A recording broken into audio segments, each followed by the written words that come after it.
ये जो क्वेश्चन है, ये क्वेश्चन क्लास 10th की मैथ्स की एनसीईआरटी बुक, चैप्टर का नाम है एरिया रिलेटेड टू सर्कल। उसी से रिलेटेड ये क्वेश्चन मैंने लिया है। ये जो क्वेश्चन है मैंने ओसवाल सैंपल पेपर से लिया है। देखिए क्वेश्चन क्या बोल रहा है।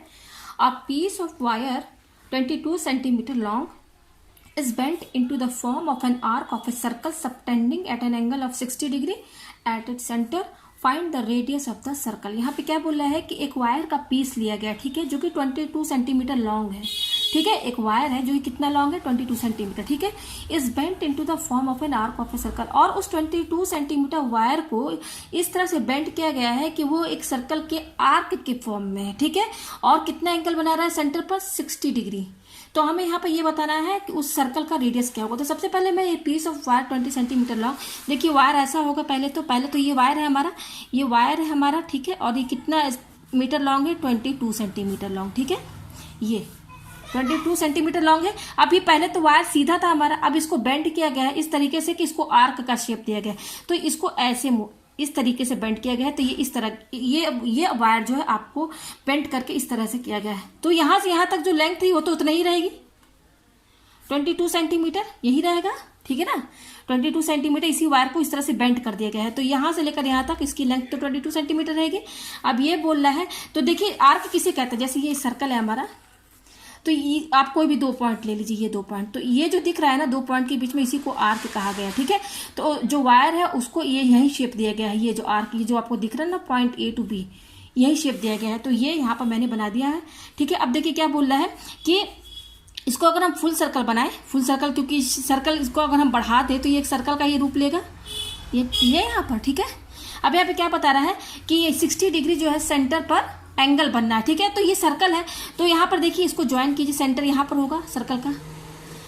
ये आर्क है, इस आर्क की हेल्प से हमने इसका एक फुल सर्कल बना दिया, ठीक है। तो सेंटर ये होगा सर्कल का। तो यहाँ पर ये देखिए, ये यहाँ पर क्या बनना है, हमें ये बनेगा, इसको जोड़ देंगे। ये जो आर्क हमारा इतना बनना है, ये पॉइंट इसको A मान लेते हैं और इसको पॉइंट B मान लेते हैं, ठीक है। तो A और B से हमने लाइन को बढ़ाया तो सेंटर पर आया पॉइंट O पर, ठीक है। तो ये ज्वाइन किया हमने A और OB, ठीक है। तो यही तो हमारा रेडियस है, ठीक है।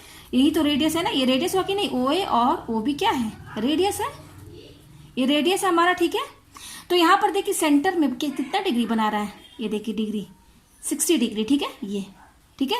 तो सबसे पहले वायर हमारा 22 सेंटीमीटर लॉन्ग था, उसको बेंड करके एक आर्क के शेप में दिए गए। देखिए A से B ये आर्क है, ये शेप है। अब क्या बोल रहा है कि ये आर्क का जो शेप, एक सर्कल में जो आर्क होता है तो वही शेप दिया गया है AB, देखिए, ठीक है। अब हमने इस आर्क की हेल्प से यहाँ पर देखिए सर्कल पूरा फुल बना दिया। तो सर्कल बन गया, तो सेंटर O होगा, सेंटर ये O क्या होगा, सेंटर होगा, सर्कल में सेंटर तो होगा, रेडियस भी होगा। तो AO और OB क्या है, रेडियस है, तो ये ज्वाइन कर दिया। तो कह रहा है कि सेंटर पर कितना डिग्री बना रहा है, 60 डिग्री। यहाँ पर हमें क्या निकालना, find the radius of the circle, यानी कि हमें यहाँ पर क्या निकालना, AO इक्वल टू OB, ये हमें यहाँ पर फाइंड करना है, जिसको कि आर्क कहा जाएगा। ये क्या है, आर्क के बराबर है, ठीक है। तो आपने एरिया रिलेटेड टू सर्कल में पढ़ा होगा कि लेंथ ऑफ आर्क निकालने का जो फॉर्मूला होता है, लेंथ ऑफ आर्क, आर्क क्या हमारा, ये AB, ये देखिए AB, ये इसी को आर्क बोला गया है। देखिए मैं इतना बना दे रही हूँ, ये A और B यहाँ पर, ठीक है। तो लेंथ ऑफ आर्क का जो फॉर्मूला होता है वो एनसीईआरटी की बुक में दिया हुआ कितना है, 2 पाई r थीटा अपॉन 360, यही रहता है। ये फॉर्मूला है हमारा, ठीक है। आर्क का AB, ये आर्क है, इसका लेंथ निकालने का ये फॉर्मूला होता है, ठीक है। अच्छा, क्वेश्चन में क्या गिवन हमारा दिया हुआ है, लेंथ ऑफ आर्क हमारा कितना दिया, वो तो दिया हुआ है ना, हमें यहाँ निकालना नहीं, ये तो पहले से गिवन दिया हुआ है। ये लेंथ ऑफ आर्क क्या है हमारा, 22 सेंटीमीटर है ना। जो A से लेकर B तक का जो लेंथ है वो क्या है, 22 सेंटीमीटर। यानी कि यहाँ पर जो फॉर्मूला है, फॉर्मूले के हिसाब से ये लेंथ ऑफ आर्क की जगह हम क्या लिखेंगे, 22 लेंथ ऑफ आर्क की जगह, ठीक है, इक्वल टू ये दिया हुआ है ना, length of the arc. Length of arc निकालने का ये फॉर्मूला होता है। तो देखिए लेंथ ऑफ आर्क तो हमारा दिया हुआ कितना है, 22 सेंटीमीटर, ठीक है। अच्छा, थीटा कितना दिया हुआ आप देख सकते हैं, सेंटर में कितना एंगल बना रहा है वो तो गिवन है, 60 दिया हुआ है क्वेश्चन में ही।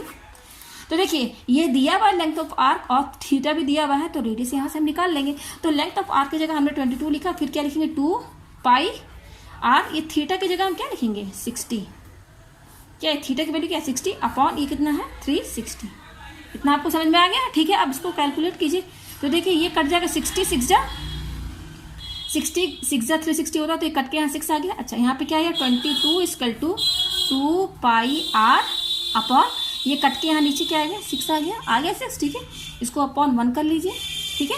अच्छा अब कीजिए क्रॉस मल्टीप्लीकेशन, तो 22 इससे इंटू होगा, तो 22 इससे इंटू होगा, 22 इंटू 6, 22 और 6 इंटू कीजिए, फिर क्या इक्वल टू लगाइए, फिर 1 से ये टर्म इंटू होगी, 1 जो है इससे इंटू होगा, तो 1 से इंटू करने पर तो ये इतना ही आएगा। ठीक है, हमें क्या चाहिए, आर।